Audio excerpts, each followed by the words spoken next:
আচ্ছা সবার বলো, ইন্ডিয়া জিতে গেল 2007-এর পরে আবার এই 2024-এ রোহিত শর্মার নেতৃত্বে ইন্ডিয়া জিতলো। তো সবার ফিলিংসটা কি অবশ্যই কমেন্ট করবে, শেয়ার করবে।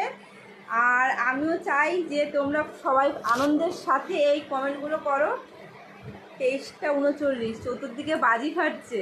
তো খেলা শেষ হলো, তো ভাবলাম তোমাদের সাথে কথাটা শেয়ার করি। অলরেডি এখন হয়তো অনেকেই ঘুমাওনি, শুভরাত্রি হওয়ার সময় হয়ে গেছে।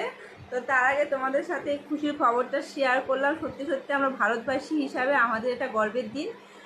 সাথে তোমাদের সবার জন্য যারা খেলা দেখেছো আর ইন্ডিয়া জিতে গেছে সবার জন্য অনেক, সবাই পারলে এই রাত্রিবেলায় মিষ্টি মুখ করো। আজকে আমি লাইভে এসে অনেক মিষ্টি খেয়ে নিয়েছি।